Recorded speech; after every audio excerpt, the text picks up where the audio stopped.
आपल्या सगळ्यांच्या जीवनामध्ये शारीरिक स्वास्थ्य महत्वाचं आहे.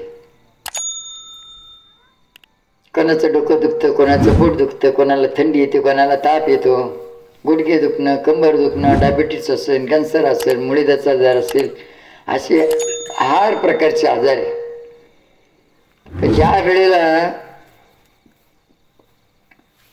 आजाराने तुम्ही त्रस्त होतात त्या टायमाला दवाखाना करत राहतात. दवाखाना करता करता जर आराम वाटत नाही त्यावेळेला मग एखादं बाबा पाहतात. परंतु आपलं कोणी नाही. जन्म देणारी आई वडील आणि देवाशिवाय आपलं कोणी नाही. म्हणून जेवढा विश्वास आपण मात्र डॉक्टर ठेवतात ना तेवढा त्याचा निमानी विश्वास देवावर ठेव. आणि आपल्या कार्यक्रमाची सुरुवात मात्र पहिल्यापासून तर शेवटपर्यंत तुझ आहे, तुझं पशी परी तू जागा चुकलास ह्याच मुद्द्यावरती मात्र कार्यक्रम चालू. 7 दिवसाचा अनुष्ठानाचा जो कार्यक्रम असतो तर प्रत्येक दिवशी वेगवेगळ्या पद्धतीचे प्रश्न असतात आणि त्या प्रश्नाचे उत्तर पण आम्ही सांगतो. पण आता 3.5 दिवसात सांगावं काय नेमकं, तर 3.5 दिवसातच शेंडे कतरून सांगावं लागेल. थोडे थोडे शेंडे कतरून शॉर्ट आहे. जिथं 7 दिवसाचं अनुष्ठान राहील ना तिथं मात्र तुम्ही आले ना तिथं तुम्हाला सविस्तर माहिती मिळेल. परंतु उद्याचा सुद्धा आगळा वेगळा कार्यक्रम राहील. उद्या आपण घरातल्या सुख शांतीबद्दल बोलणार आहे आणि हरिओम आपण का म्हणतो याबद्दल आपण सांगणार आहे आणि सुंदर असं मात्र ओमच्या आरतीचं योगा घेणार आहे आपण उद्याच्या कार्यक्रमामध्ये. पण आज शारीरिक स्वास्थ्याबद्दल म्हणजे जेव्हा आपण दवाखाना करून जेव्हा आराम वाटत नाही ना त्यावेळेला आपण काय म्हणतो एखादं बाबा घरचं का दारचं का बाहेरचं का भितरचं टाण्याचं कुटवण्याचं का करणी कवटाळचंही हे पाहू. पण बाबा पण आपले नाही. जन्म देणारी आई आणि वडील आणि देवाशिवाय आपलं कोणी नाही. मग आता नेमकं कार्याचं माणूस जसं मात्र वेडं असतं तसं आजाराचं माणूस सुद्धा वेडच असतं. वेडं म्हणजे काय करावं, कोणाला विचारावा, आराम वाटेल कुठं असा मात्र आपल्या मनामध्ये प्रश्न असतो आणि नाविलाजाने मात्र बाबा बुवा करावं लागतं. कारण तर एक तुझं आहे, तुझं पशी परी तू जागा चुकलाशी आपण आपल्या जवळ आहे. म्हणून आम्ही जे तुम्हाला सांगणार हे डोक्यात ठेवा. हे तुम्हाला 1-2 पिढीसाठी नाही उपयोगी पडणार आणि आजच्यासाठी उद्यासाठी परवासाठी तेव्हासाठी 2 वर्ष 4 वर्ष असं नाही उपयोगी पडणार. जोपर्यंत चंद्र आणि सूर्य आहे तोपर्यंत उपयोगी पडत. आम्ही असो अथवा नसो तुमच्या काही पिढी सुखी होतील आणि तुम्ही मात्र हे टाकून गेले ना चंद्र सूर्य अशीपर्यंत हे मात्र जनतेच्या सेवेसाठी उपयोगी पडेल. हे कीर्तन नाही, प्रवचन नाही, हे मार्गदर्शन आहे. आपण चुकतो कुठं. म्हणून मात्र प्रथम पहिल्यांदा तुम्हाला हे सांगणार का आपल्यातलं दुःख आपल्याला कसं काय कळत आता. हे डोकं दुखणं असो, थंडी असो, ताप असो, हे याच्यावरतीच नाही आहे. तुमची पाण्याची मोटर जळून जाईल, फिरण्याची गाडी बिघडून जाईल, बांध कोराकोरीवरून भांडणं होतील, एकंदर राग भरून निघून जाईल. अशा हर प्रकारच्या समस्या तर तुमच्या ज्या आहे ना ह्या दैविक बाधेमुळं, पितर बाधेमुळं किंवा आसुरी शक्तीच्या बाधेमुळं पण असतात. म्हणून म्हणतात या गोष्टी ज्या आहेत तर आपल्याला कशा कळणार आता. ह्या एक तर आम्ही तुम्हाला सांगणार, एक तर आमच्या अंगात येत नाही. आमच्या अंगात आलं असतं चटकन पटकन सांगितलं. याला काही अंगात येऊ द्यावं लागत नाही. आपल्यातच अशीच एक शक्ती आहे. हे सकाळच्या विषयात आपण सांगितलं. आपल्यातली दैविक शक्ती सुप्त आहे. सुप्त म्हणजे झोपलेली. त्या दैविक शक्तीला जागृत करायचे त्याच्याकरता अनुष्ठान आहे. त्याच्याकरता अनुष्ठान आहे. ज्या वेळेला मात्र आपल्यातली दैविक शक्ती जेव्हा जागृत होईल ना त्या टायमाला आपल्यात परमेश्वराने काय ठेवले नाही ते बरोबर सापडेल तुम्हाला. पण जोपर्यंत दैविक शक्ती जागृत होत नाही ना तोपर्यंत आपल्यात परमेश्वराने काय ठेवलं हे मात्र सापडणं मुश्किल आहे. मग आता ह्याच गोष्टीसाठी लक्ष काय का सूर्यदेव उगल्यापासून तर 10:30च्या आतमध्ये ज्याही घटना घडतील ना ती दैविक बाधा समजायची. सूर्यदेव उगल्यापासून तर 10:30च्या आतमध्ये जे घडल तर ती दैविक बाधा समजायची. दैविक बाधा म्हणजे देवाची बाधा. डॉक्टर वैद्य सुद्धा मात्र लक्षणाने सांगतात. डॉक्टर वैद्य सुद्धा लक्षणाने सांगतात की आता तुम्ही प्रत्येक जण मात्र डॉक्टरकडे गेले की नाही गेले ना. डॉक्टर पहिलं काय म्हणतो तुम्हाला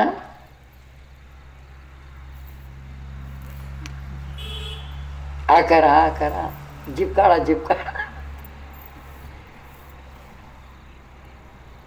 आणि मग होतं कुठं दुखत मग इथल्याच गोळ्या दिली का नाही काही इकडच्या देईल ते आपल्याला नाही जमणार का ते.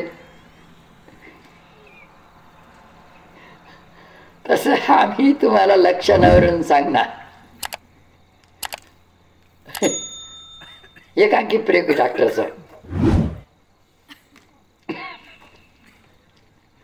काय समजना मग त्याच्यामध्ये ते म्हणजे ठोके कळते काचे ठोके ठोके काही ठोके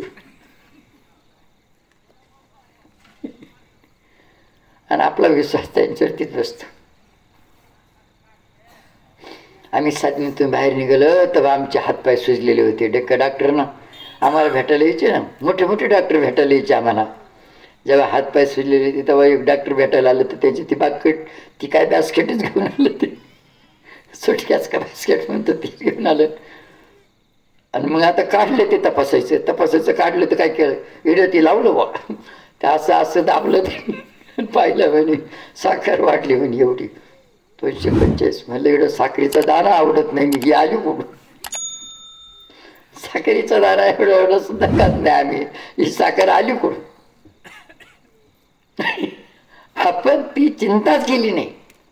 वाढली तर वाढू दे भाऊ म्हणलं ही तर आवडतच नाही ताई.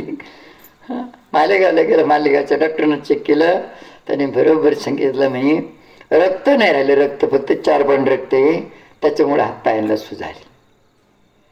आता त्या बाजूला जर साखर साखर साखर साखर म्हणलं असं तर ती साखर वाढलीच असते ना. ज्या आजाराचा आपण चिंता करू ना तर तो वाढेल ना. चिंता मेल्यावरती जाते चिंता जिवंत जाळत असते. मग तर चिंता करायचीच नाही. ना चिंता ना भय ना चिंता ना भय आणि हमेशा जनार्दन स्वामी की जय. काय चिंता करत बसायचं नेमकं. आपण त्याचं चिंतन करा. चिंता वाहणारा परमेश्वर आहे आपली चिंता दूर करणारा तोही. मग आता ही दैविक बाधा हे सुद्धा तुम्हाला लक्षणाने सांगणार. लक्षपूर्वक आहे का 1-1 2-2 अनुष्ठान केले हे मार्गदर्शन डोक्यात घेतलं ना त्यांना डॉक्टरचं तोंड पाहायची गरज पडत नाही. आज 15-15 20-20 वर्ष झाली बरं. तुम्ही म्हणले कधी डोकं दुखलो काय होतं. आता आमचं 86-87 पासून डोकंच दुखत नाही. तुम्ही म्हणा मग डोकंच नसेल. ज्याला डोकं आहे त्याचं डोकं दुखत सरपंच दादा.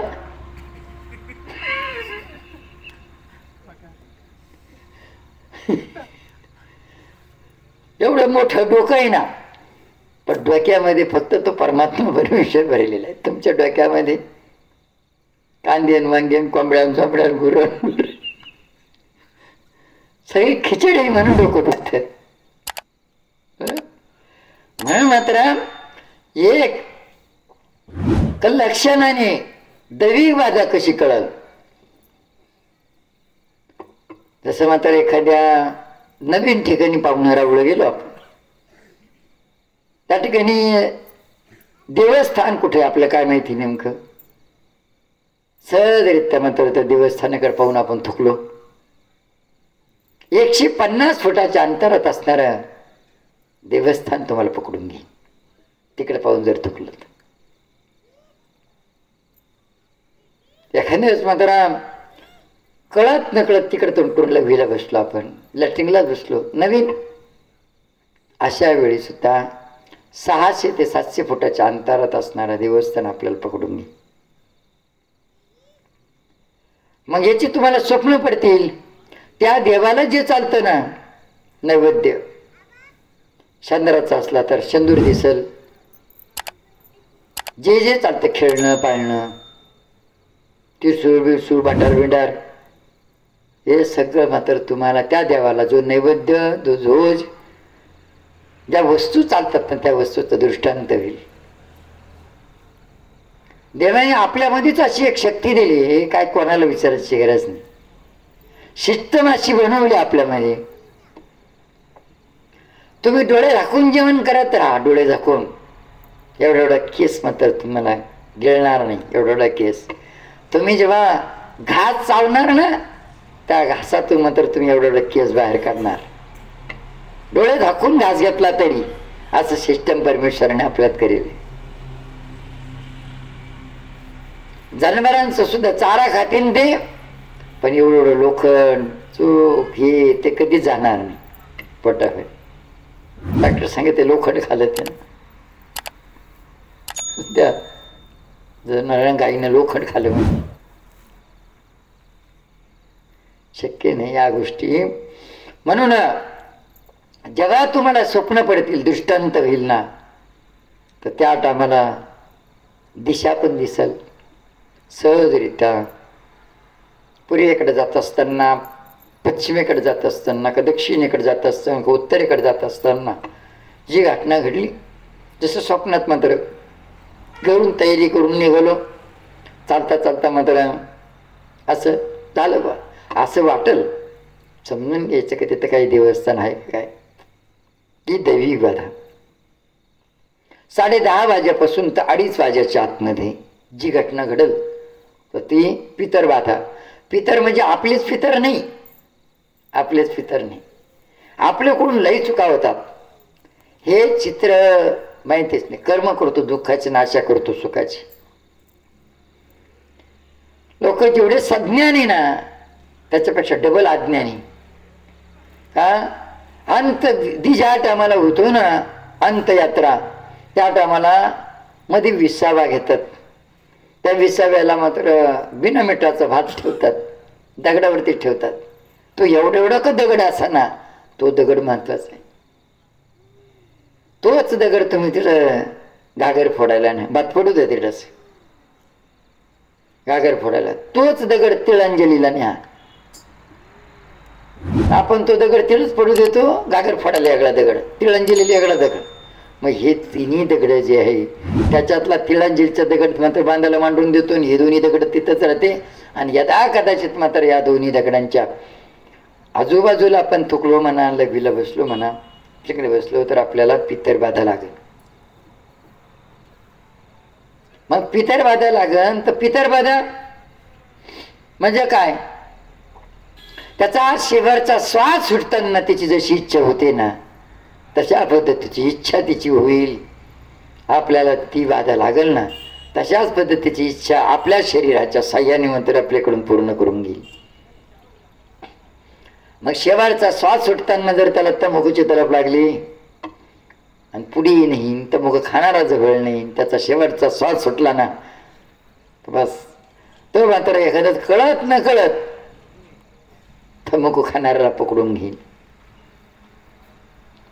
मग तो मात्र 4 ते 5 दिवसात मात्र 1 पुडी खात होता, आता दिवसाला 2 पुड्या लागू राहिल्या. समजून घ्यायचं का बस व्यसन करणारे जे आहे ते त्यांच्या पाठीमागं कारण. एखाद्या वेळेस मात्र शेवटचा श्वास सुटताना त्याला जी खाण्याची इच्छा झाली, लाडू जिलेबी शेवड्या रवड्या मांसार काही, तर ते या शरीराच्या साह्याने नंतर तो खात राहील. जोपर्यंत मात्र ती वस्तू त्याला खाण्याची इच्छा होती, जोपर्यंत ती वस्तू तो खात राहील ना, तोपर्यंत त्याला ती बाधा सोडणार नाही. आपल्या बी गायत्री दिदीचं पण त्याला विचारायचं असं की समजा काय आवडतं तिला खायला, काय आवडती वस्तू तिला द्यायची नाही. तिच्या अंगावर उतरून दक्षिण तिच्याकडं चटकन मात्र त्याचं झापाडं निघून जाईल. सोप्या सोपा विधी एकदम. जुने लोक हेच करत होते, जुने लोक हेच करत होते. आणि यातले काही अनुभव मात्र तुमच्या समोर कधी कधी सांगत असताना,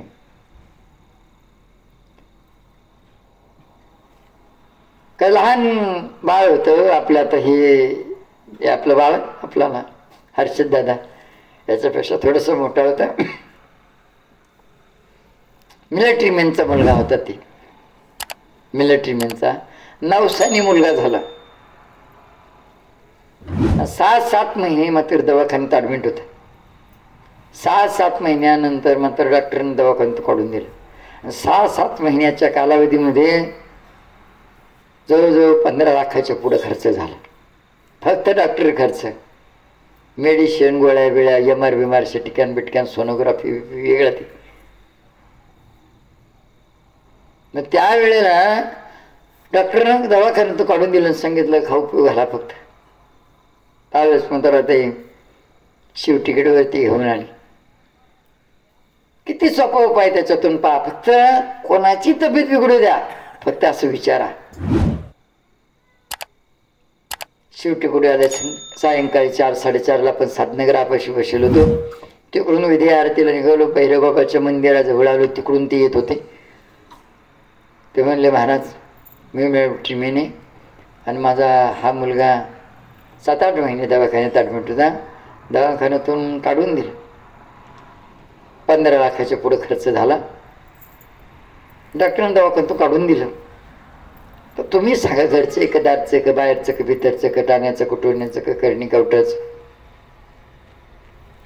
आता काय सांगायचं नेमकं. आम्ही तेव्हा डोळे झाकले नाही, आमच्या अंगातही आलं नाही. ते मिलिटरी मॅन म्हणल्यावर म्हणलं आम्ही जनतेची सेवा करतो, तुम्ही देशाची सेवा करते. पुन्हा जाऊन बसलो तिथं बाकावरती. एकदम 5-25 माणसांचा लोंढा होता आमच्या पाठीमागं. ते सगळेचे सगळे आम्ही परतलो. सगळेचे सगळे आले. सगळ्यांनी तो चमत्कार पाहिला. बाकावर बसला. आम्ही बाकावर बसलो. त्याला जवळ घेतलं. फक्त खांद्यावर हात टाकला. त्याच्या खांद्यावर हात टाकला. जसं असं मोठं मुखी घेतो त्या पद्धतीने खांद्यावर हात टाकला आणि त्याच्या पोटाला असा हात लावला. बाळा तुला काय आवडतं खायला. तर म्हणलं मला मेथीची भाजी आणि बाजरीची भाकर खाऊ शकते.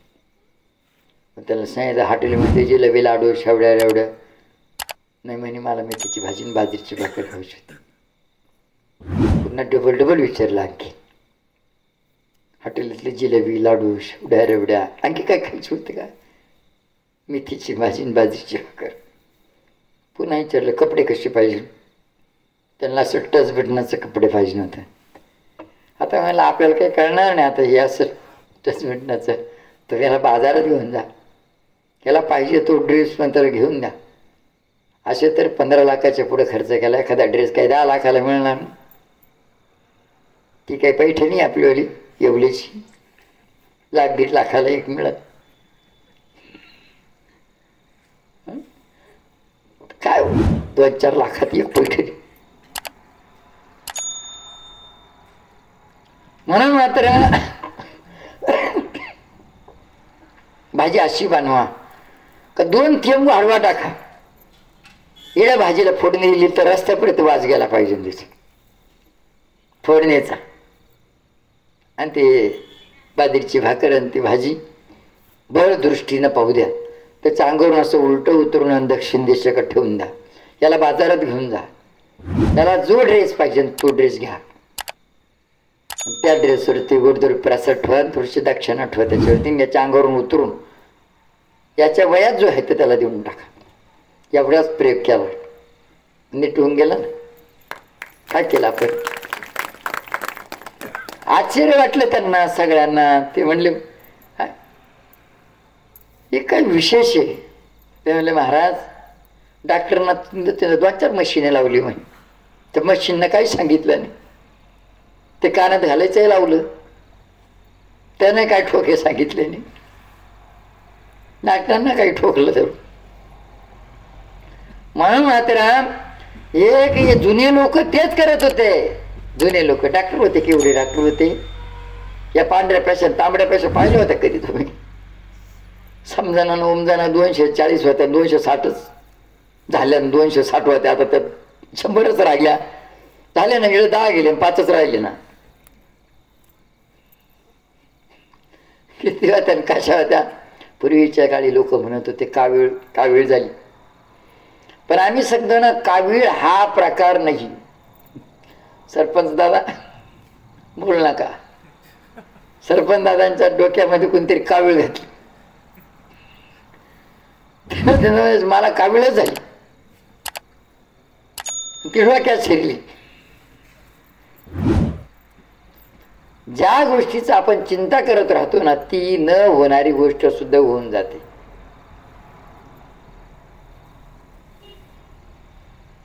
त्याच्यावरती आम्ही कधी कधी एक गोष्ट सांगत असतो, शारीरिक दृष्टीबद्दल गोष्ट सांगत असतो, पण अर्धी सांगणार ती. नेहमी नंतर जोडून घ्या तुम्ही. आम्ही अर्धीच सांगणार ती. पूर्वीच्या काळी ना कामाच्या टोळ्या होत्या, टोळ्या 50 माणसं एका टोळीत राहायची. गोष्ट आहे बघा, गोष्ट. शिराड्याला आम्ही पण टोळीमध्ये काम करेल, आई बरोबर निंदायचं काम करेल, कांदे खांडायचं काम करेल. मग आता दुपारच्या वेळेस सुट्टी झाली, मग थोडेसे विनोद करायचे, चेष्टा करायचे, थोडेसे गोष्टी उन्हाच्या भरात सावलीत कर मग काहीतरी. मग त्या कामाच्या टोळीमध्ये एक गरीब माणूस होता, गरीब. सुट्टी झाली आणि त्यानं त्या भाजीच्या डब्यावरचं झाकण खोललं आणि बाजूला ठेवलं. हे 2-4 जण म्हणले, आज पाळी तुझी पाणी आणायची. एक म्हणलं, 2-4 जण म्हणले बा. आणि मुकरदमही म्हणला, आज पाळी आण तुझीवरी पाणी आणायची. त्यानं विचाराने ते भाजीच्या डब्यावरचं झाकण जसलं तसं ठेवलं, भाजीचा डबा उघडाच.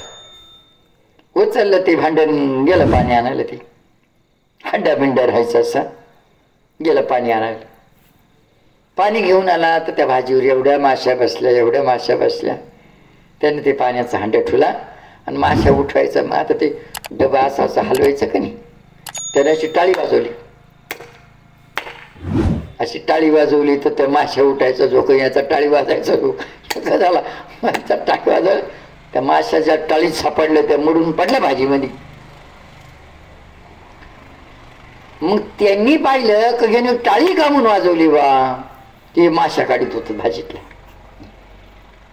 मग त्याच्यातलं काही विचित्र राहतेच. ते म्हणलं, काय येडाय भाऊ म्हणे, 30 माश्या मारून टाकल्या ना. झाला 30 मारक्या. सांगत जाय म्हणे पांगत जाय, सांगत जाय म्हणे पांगत जाय. झाला 30 मारक्या. ही गोष्ट आत्ताची नाही, पूर्वीची. फक्त जोडून दिली आम्ही आत्ताची गोष्ट. कवची हे ज्या टायमाला सरपंच सदस्य नव्हते, एक राजा होता. जसं राजाचं कवळानं, तर त्या राज्याकडे सगळे गावं मात्र राहायची आजूबाजूची. कवळाण्यावरचा राजा, त्याच्याकडे सगळं गावं राहायची जोडलेली. आता इथं मात्र 30 मारक्या, 30 मारक्या, 30 मारक्या, 30 मारक्या सगळे म्हणायला लागले. ही बातमी गेली राजाकडे. ही बातमी राजाकडे गेली. आणि पूर्वीच्याकडे अशी लाईट नव्हती, ही लाईट बिट नव्हती. चिमण्या राहायच्या, चिमण्या. चिमण्या म्हणजे त्या दाणे खायच्या चिमण्याने, दिवे दिवे. आणि मध घराच्या भिंत राहायची एक, त्याच्यावरती ती चिमणी. ते तो ठेवला, तिकडे उजेड पडायचं, इकडे उजेड पडायचं. आणि नेमकंच मात्र अमावस्येची रात्र, अमावस्येच्या रात्री वाघ सुटेल होता तिकडे. इकडे जशी लांडगी सुटेली तशी. लांडग्याचा आवाज ऐकला माणसाला काय करीत नाही, त्यांना बकरं लागत नाही. इकडची बकरं बी नाही खाते लांडगी. लांडगे नाही, कोले कोले लांडगे आपल्याकडे. कारण की इकडे बकरी बकरी काहीच नाही. इकडे ते फक्त हरभरा खाते, ते कोले हरभरा खाते. आणि आपल्या ते मटर मटर ते काय मिळते वटाणे खाते ती. तेव्हा तिकडं वाघ सुटील होता. मग राजाने दूताला पाठवायचा आणि तो म्हणायचा काळुकी रात्र सावध राहा. काळुकी आता तुझ काय म्हणायचं, काळुकी रात्र सावध राहा, काळुकी रात्र सावध राहा, काळुकी रात्र. वाघाला वाटतं माझ्या नावाचा काही उल्लेखच नाही याच्यामध्ये, म्हणजे काळुकी रात्र माझ्यापेक्षा मोठीच असली पाहिजे. आणि वाघापेक्षा मोठीच होती ना काळुकी रात्र. सगळ्यात मोठा मला लोक घाबरते, माझ्या नावाचा उल्लेखच नाही ना. मग कमीत कमी त्या राजाचं दूताना असं म्हणायचंय काळुकी रात्रे वाघ सुटेले सावध राहा, काळुकी रात्रे वाघ सुटेले सावध राहा. आणि तो दूत काय म्हणायचाय काळुकी रात्रे सावध राहा, काळुकी रात्रे सावध राहा. वाघाला वाटतं बघ काळुकी रात्र माझ्यापेक्षा मोठीच असली पाहिजे. मग वाघ काय करायचा, झाडाच्या बुडाला दडून बसायचा, त्यांना काळुकी रात्र येऊन मला धरून घेऊ.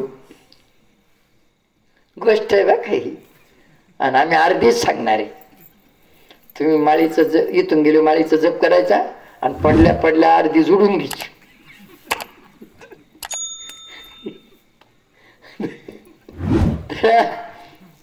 अशा पद्धतीने आता नेमकं 30 मार्क्या म्हणता म्हणता ही बातमी राजाजवळ गेली आणि राजानं दूत पाठवला 30 मार्क्याला घेऊन या. आता तिथे काय भाऊ, राजा बोले दल हाली, राजा बोले दल हाली, आणि आपण बोले तर कुत्र्याचा शेपुटाही नाही हाली. आपलं कोण आहे म्हणा ना. आला ना दूत आला म्हणलं 30 मार्क्या, याला तर गेला काटा फुटून. आता राजाला काय माहिती नेमकं 30 मार्क आहे. म्हणजे राजानं बोलवलं, हे तर थुरथुर थुरथुर थुरथुर करत करत मात्र गेला कस तरी राजाकडं. आणि राजा म्हणला जोरात 30 मार्क्या, याची झोपच उडून गेली. काय बा नेमकं माश्या मारल्या म्हणून तर नाही राजानं बोलवलं.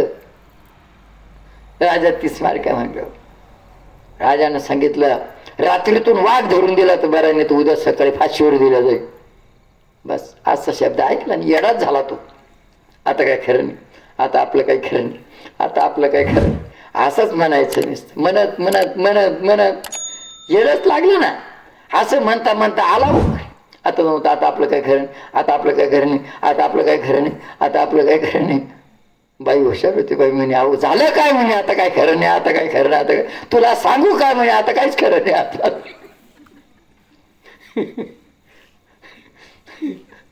बाई म्हणलं अहो खरं नाही, खरं नाही, काय खरं काय नाही, नेमकं सांगा तरी नेमकं झालं काय.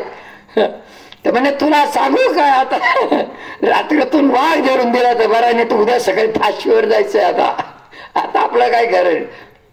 बाई हुशार ते. बाई म्हणजे अहो सोपा उपाय म्हणून त्यासाठी म्हणे सांग सांग सांग लवकर, नाही तर आता नाही जगत, आता सांग सांग लवकर. बाई म्हणलं अहो रात्री गोडधोड जेवण करू. आणि पूर्वीचे लोक काय करायचे, दिवसभर मात्र त्या गाढवाकडून काम करून घ्यायचं. गाढवं राहायचे ते वडाऱ्यांचे, आणि रात्री मागचा पुढचा पाय बांधून सोडून द्यायचे. ते रात्रभर चढून खुट्यावर यायचं, सकाळी सोडलं का चाललं पुन्हा कामाला आणखी. हा बाई म्हणलं रात्री ना गोडधोड जेवण करू आणि मग मी मात्र बाजा गुंडून ठेवून, तुम्ही एखादं गाढव असलं तर ते घेऊन येच. कारण काळुकीच रात्र होती, काळुकीच रात्र होती. काळुकी रात्र सावधरा, काळुकी रात्र सावधरा. मग तुम्ही गाढव घेऊन यायचं आणि रातोरात बिजा लादू ते गाढव आपण जाऊ न काल वाघ धरायची पाळी. पण गोष्ट आहे बरं का ही गोष्ट ही. आणि गोष्ट का सांगू राहिलो, याचा सारांश मात्र तुम्हाला सांगणार आहे. गोष्ट ती तर लक्षपूर्वक आहे का. जेव्हा मात्र बाईनी त्यांनी रात्री गोडधोड जेवण केलं, भजे बिजे गुलगुले बिलगुल काहीतरी काढले असं, गोडधोड जेवण केलं. आणि मग बाईनं सांगितलं मी बाजा गुंडवून ठेवते, आता तुम्ही गाढव घेऊन या. ही गाढव आणायला गेली आणि त्या राजाच्या दूताने दंडी पिटवली ती ना, काळुकी रात्री सावधरा, काळुकी रात्री सावधरा. आता वाघाला वाटतं माझा काही उल्लेखच नाही, वाघ मात्र काळुकी रात्री येईन आणि मला धरून घेईन म्हणून झाडाच्या बुडाला दडून बसायचं. हे महाराज गेले आणि यांनी धरलं वाघाचंच काम. वाघाला वाटतं धरला काढू किनाच कान धरला काय माझा. तो गोष्ट आहे बरं काही. नाही तर तुम्ही म्हणा तो वाघच होता का आणि त्याला वाच आला नाही का मग तो नाही. कधी कधी कीर्तनकार बाबाही सांगतो गोष्ट बरं का, काही बी लावून सांगतो. आता एक विनोद सांगतो तुम्हाला. कीर्तनकार बाबा सांगितलं एक विनोद. एका ठिकाणी पण लावला होता. काय पण लावला होता एका ठिकाणी. एका ताईने सांगितलं देव जेव्हा नवरदेव देईल ना तेव्हाच लग्न करीन म्हणे. देव नवरदेव देईल तेव्हा लग्न करीन. मग एक जण सांगितलं, आता कीर्तनकार बाबांनी सांगितलं बरं का. मग मी भाकरी घेऊन चाललो. वरून आलं घारुड. त्या घारुड्यानं भाकरी उचलल्या डोक्यावरच्या. मी अशा धरून राखल्या. भाकरीचं पेंट करून मीच मला उचलून घेतलं ना म्हणे वर. मी हातपाय हलायचो खाली. मग आता कुठं उडी टाकावं काही समजाना ना. खाली एक ठिकाणी गर्दी दिसली म्हणे.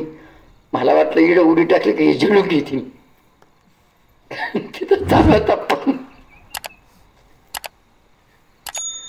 मग आता तिथं म्हणे इकडं सगळी शेवंतीची तयारी झाली पण नवरदेव काही नाही. सगळे शेवंतीची तयारी झाली पण नवरदेवच नाही. मी म्हणलं आता उडी टाकाव कुठे गर्दी दिसली खाली म्हणे. दिला ती पेंटकं सोडून गारुड पेंटकं घेऊन गेला. मी दिली उडी टाकून खाली. घेतला झेलून मला.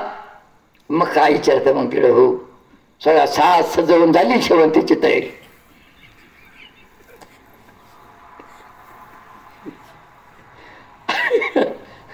नाही खरं असं का.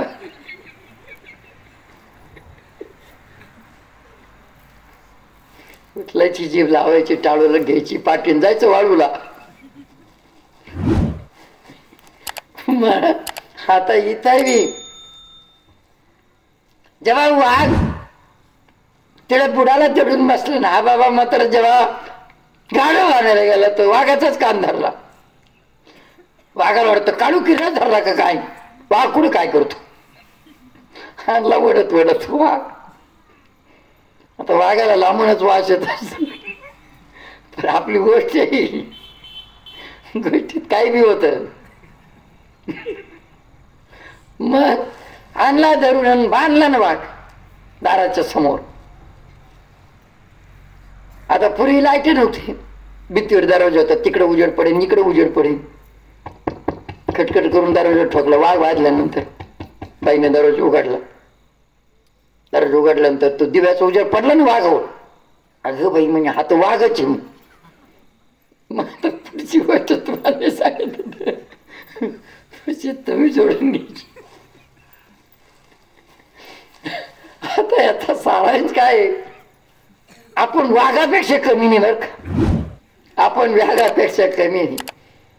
आणि इंदुरकर बाबांनी सांगितलं तू वाघ नाही का. माझ्या वाघाचा पिल्लून याड्या बाबू. माझा भाऊ याड्या बाबू. माझा वाघ मात्र जोकाट्या खात गटारीत पडला. कपडे भरेल माझा वाघ.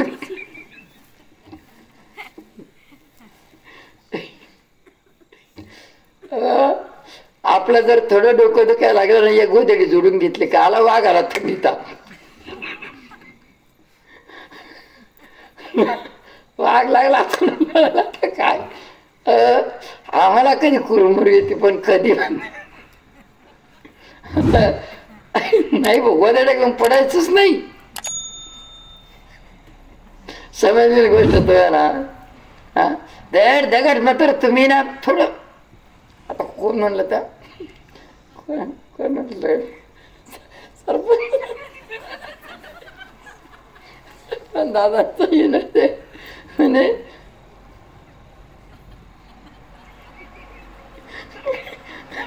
गरम लागतं टाकावं लागेल.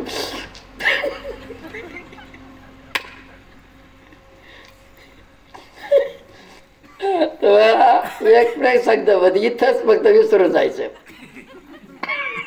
इथंच विसरून जायचं. तो ऐकून घ्या, एखाद्या व्यक्तीला जर 3 दिवस तुम्ही जर सतत म्हणले ना, आज ना तुमची तब्येत थोडीशी बरी नाही राखी, त्याचा हात धरा, आज ना गरम वाटलं, दुसऱ्या दिवशी तापच,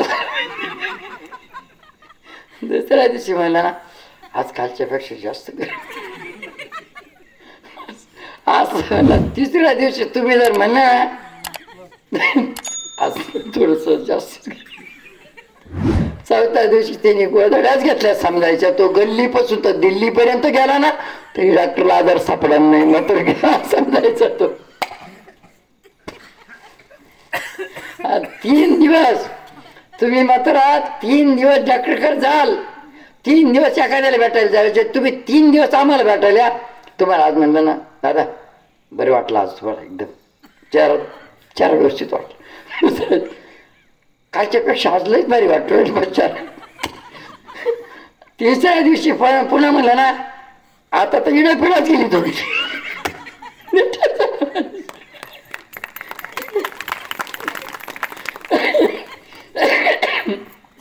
नाही सोपा उपाय.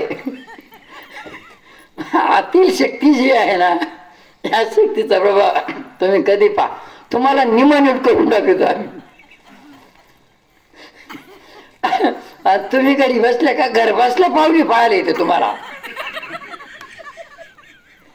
ते म्हणते चांगलं डॉक्टर पाहू कमी,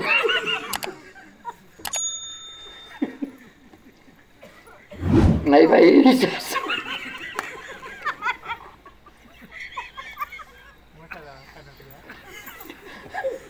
बाई माणसं सावगड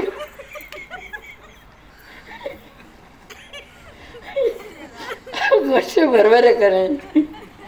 तुम्हाला बाई माता भगिनी भेटल्या उद्या,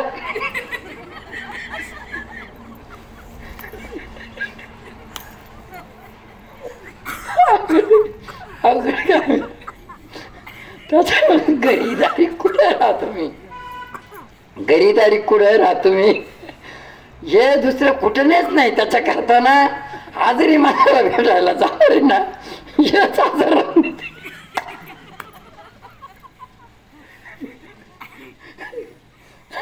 डॉक्टरचं सुद्धा डोकं बंद होऊन जाईल. तो यमडी असू नाही तर तिकडं काही असू नाही, बरोबर आहे का नाही. एखाद्याच मात्र जर समजा 2 घास खायला घेऊन गेलं तसं काय गपचूप राहावं लागतं.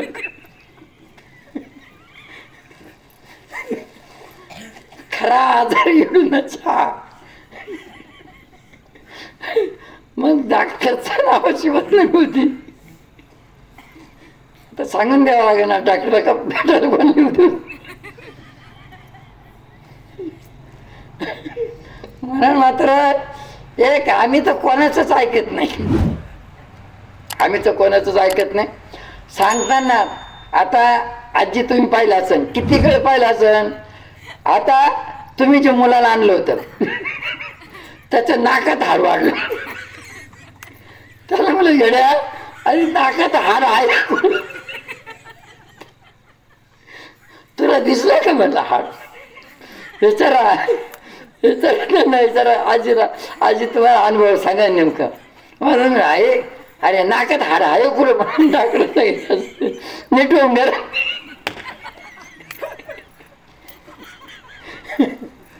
नाही तर ऑपरेशन करून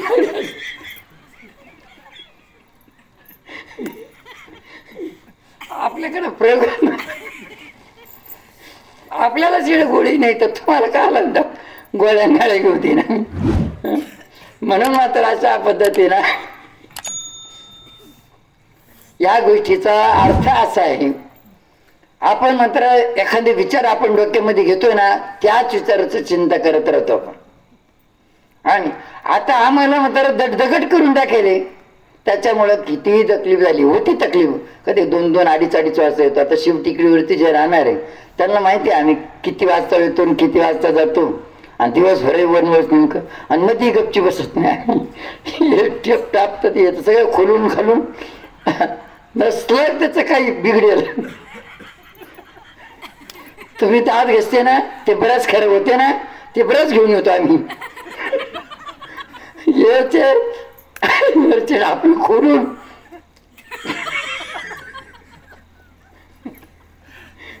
आमच्याकडे शाल्टर बिल्डर सगळे त्याचे पाणी बिणी स्क्रूड्रायव्हर सगळे येते आमच्याकडे. युनिट सगळे दुरुस्त करतो आम्ही. तर म्हणून आता पितर बांध आज तुम्ही मोकळे झाले. आता हे इथून काय ते काय म्हणतात मी तिचे लाडू. रेल्वे मात्र ही हळूहळू हळूहळू गती पकडते आणि हळूहळू थांबते. पण आपली रेल्वे मात्र हळूहळू गती पकडते आणि एकदमच ब्रेक लागून जातात. म्हणजे अनुष्ठानाचं आता गोडी लागायला लागली कोणत्या. आता अनुष्ठानाचे ते 3.5 दिवस संपून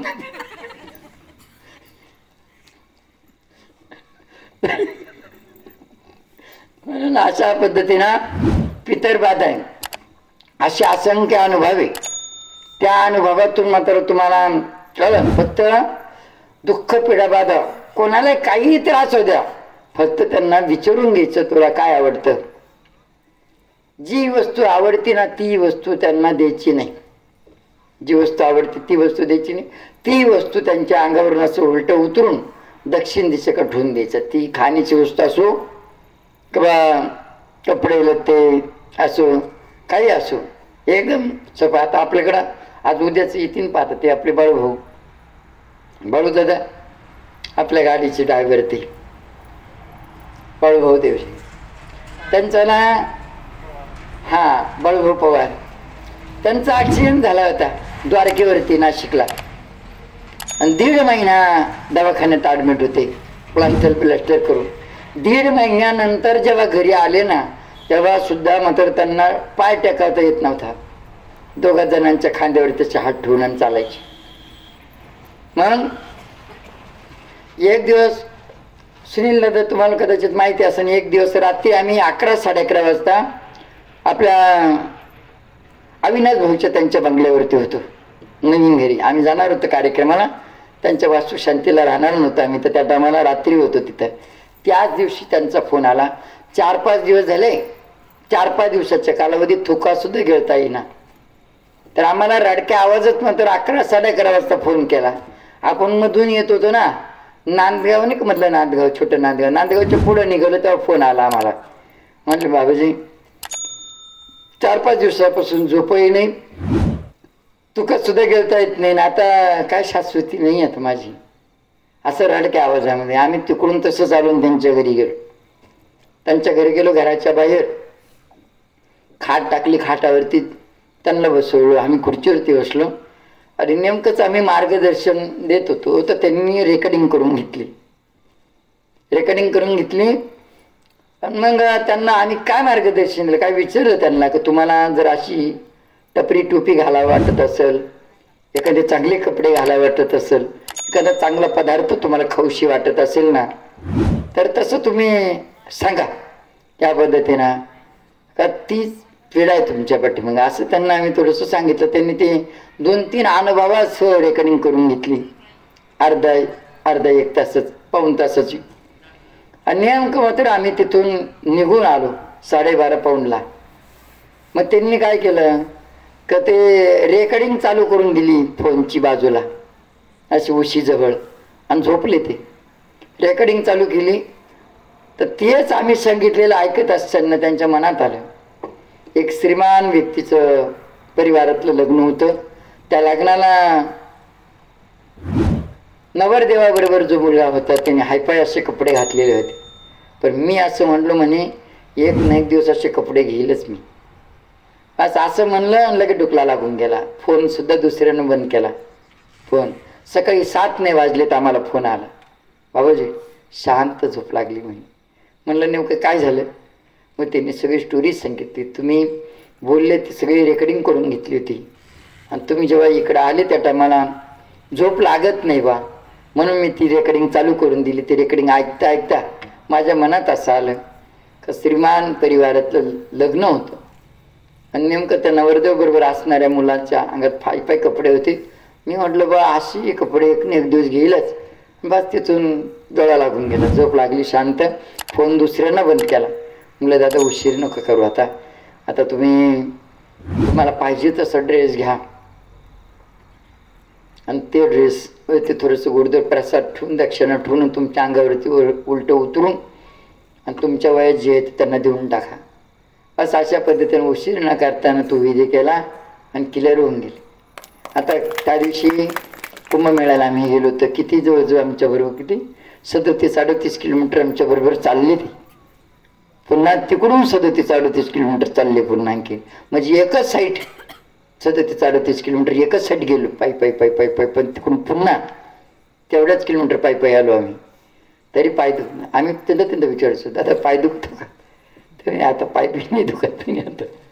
म्हणजे हे तुझं पशी फरी तो जागा चुकला आपला आपल्याच. म्हणून ही फितर बाधा आणि एक आसुरी शक्तीची बाधा 2:30 वाजल्यानंतर दुसऱ्या दिवसाचा सूर्यदेवपर्यंत जो त्रास होईल ना ती आसुरी शक्तीची बाधा.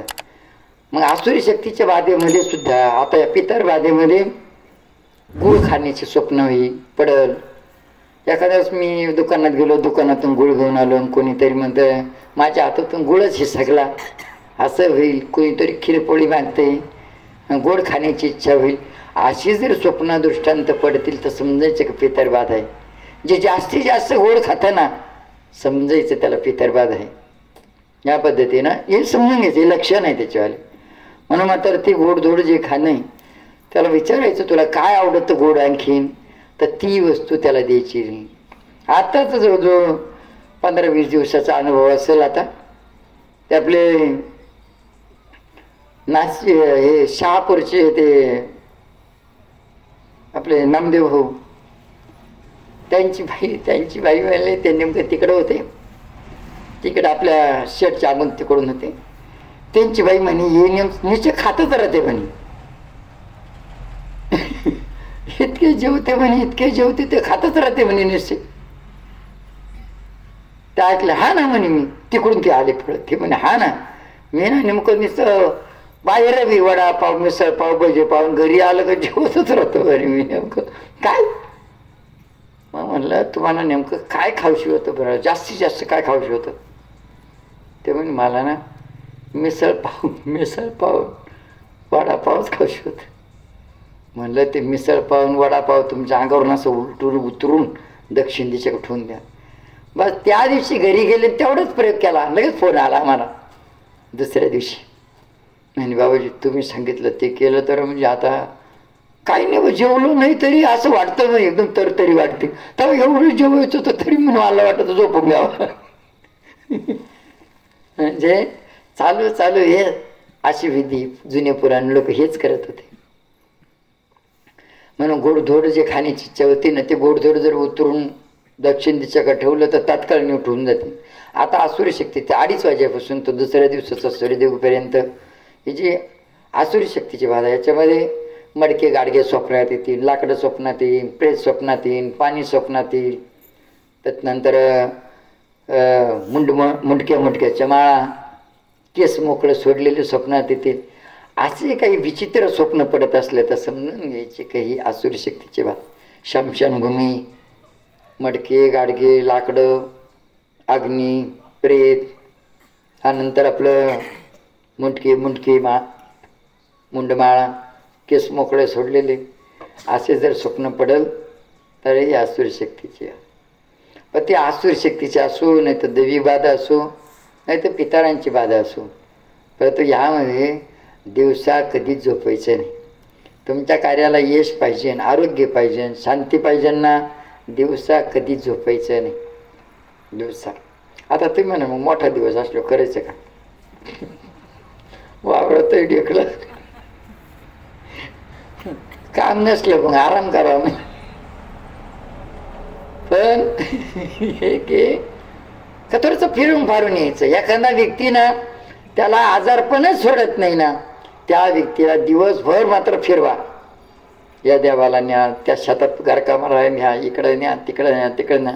संध्याकाळी 2 घास खाऊन झोपू द्या आरामशीर झोप लागेल, नीट होऊन जाईल लवकर.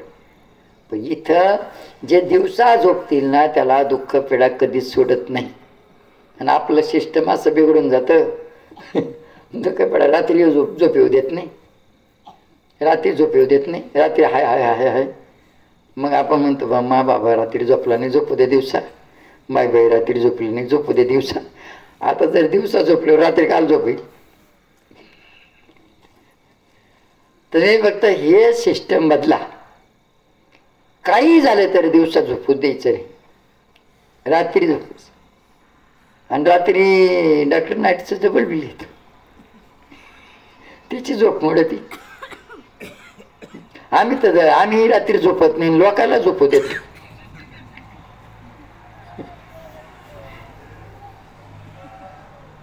एक जण आम्हालाच प्रश्न विचारला तर म्हणे बाबाजी तुमचा जन्म का होईल. मला सायंकाळी 6 वाजता जन्म झाला म्हणलं, रात्रभर रडत होतो म्हणलं.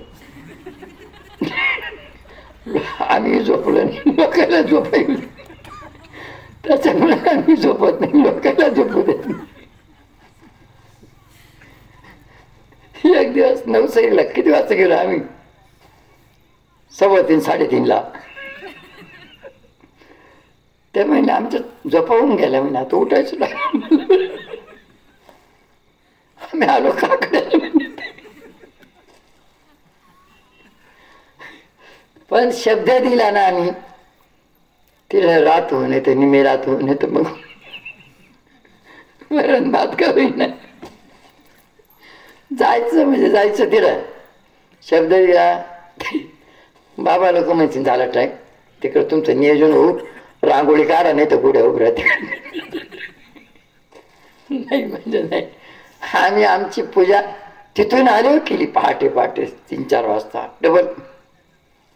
सायंकाळची सकाळची सगळं 15-20 मिनिटाचा टाईम. पण आणि एक वेळेस जेव्हा मात्र कुठला नांदुर्डीचा कार्यक्रम करून मात्र तिथून जे निघवलं 8 वाजता निघवलं. हां, आपल्या उगामध्ये पाद्यपूजन आणि तिथून शिरवाड्याला भूमिपूजन 11, 11:30, 12 वाजता रात्री. आणि तिथून 2:30 वाजता मार्केटचं उद्घाटन. वैजापूर तालुक्यात कृषी उत्पन्न बाजार समितीचं. ते विचारे मात्र फोन करायचे, कुठपर्यंत आले. आणि सगळे नो गॅरंटी झाली होती. बाकीचे सगळे गेले, पण ज्यांना गॅरंटी होती तेवढंच थांबले डोके. मग आम्ही मग एक टोला ठेवून दिला, म्हणलं भाऊ तुमच्याच नशिबात होतं म्हणलं, असं काय डोक्यात का ज्यांच्या नशिबात नव्हतं ते गेले झोपायला. जाऊ द्या. मग सकाळी जेव्हा त्यांचा फोन आला ते म्हणे शाळेत थांबला असं तर बरं झालं असतं म्हणे, आमच्या नशिबातच. योगाच्या गोष्टी राहते, सगळ्याच्या नशिबात नसतं ते. ज्याच्या नशिबात असतं त्यालाच म्हणतं. म्हणून म्हणतात अशा पद्धतीनं आता जास्त वेळ न घेताना आपला कार्यक्रम सकाळपर्यंत चालला तरी तर उद्याचा सुंदर असा कार्यक्रम सांगू. या पद्धतीनं थोडंसं घरातल्या सुखशांतीबद्दल आपली पूजापाठ मात्र का लागू होत नाही. आणि आपण जे हरिओम बोलतो तर त्याच्यातून नंतर हे सांगतो करोनाच्या कालावधीमध्ये जे पेशंट मात्र आपण हरिओम या शब्दाने वाचवले. आणि याच्या पुढे मात्र असे महाआजार येणारे, याच्या पुढे हे वाक्य लक्षात ठेवा तुम्ही, हे त्रिकाळ सत्य. अजून महाआजार येणार आहे. आणि कितीही मोठे आजार येऊ द्या, तर शेवटी मात्र तुम्हाला उपाय पण सांगणार ते, की त्या उपायाने मात्र किती मोठा आजार येऊ द्या, फक्त खोट्या सोडायचा नाही. खोटा सोडायचा, जात्यात धान्य टाकलं की ते खोट्याला सोडतच नाही. खोट्याला सोडलं नाही तर ते मात्र सगळ्या धान्याचं पीठ होतं, पण खोट्याच्या खालून राहिलेले ते सगळे तसेच शाबूत राहते. महापुरे झाडे जातील ते तिला वळे असते. तुम्ही पाहिलं नदीला महापूर येऊ द्या, तिथं जे झाड राहतं त्या झाडाला जे गबाळ अटकतं ना, ते गबाळ किती मोठा पूर येऊ द्या त्या गबाळाला धोकाच नाही. एखादं त्याने ते झाड सोडलं ती जाई या काढायला, जाय त्या काढायला, जाई या काढायला, जाय त्या काढायला, कुठेतरी माझं लटकून जाते. तशी परिस्थिती आपली होते. परमात्मा परमेश्वराला मात्र सोडायचंच नाही. किती मोठे दुःख संकट येऊ द्या, त्याच्यातून मात्र एक उद्याच्या कार्यक्रमात ती पण गोष्ट मात्र थोडक्यात सांगू का बा, कितीही मोठा आजार येऊ द्या तरी म्हणतो त्याच्यासाठी आपण काय करायचं. हां, तेवढे उपाय मात्र तुम्ही सतत पालन करत राहा. हरिओम बोलण्याचा उपाय, नम्र झाला होता त्याने कुंडिली अनंता. आजार म्हणजे किडे माकुडे हे असतात, पण आपल्यापेक्षा मात्र तरी सिस्टम. आपण एवढे मोठे, एवढं सकेट आपल्याला अथुरणात पळायला होतं. करोनाचं एवढं किडा होतं. एक म्हणे खांद्यावर बसून 54 मिनिटं राहतं, एक म्हणतो तो दिसतच नाही. आता एक म्हणतो दिसत नाही, मास्क लावी ते कशा. एक म्हणतो नाकातून शिरण, एक म्हणतो काही मरून गेले ना. साधा विश्वास ठेवा.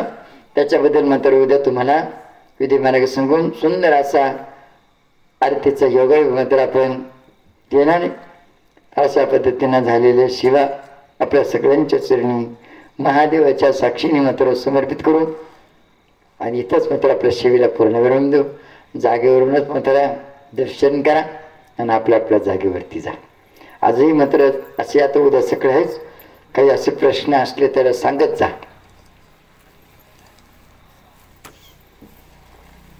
थोडंसं झोप लागेपर्यंत जप करत जा श्वासोश्वासावरती. आता चांगल्या पद्धतीचा सराव होईल तुमच्याला. म्हणजे आता झोपायच्या अगोदर जर श्वासोश्वासावरती जप केला ना, लवकर सराव होईल. आणि आपल्याला तो सराव करायचा आहे का जेणेकरून माळ पडून गेली तरी श्वासोश्वास चालू राहील.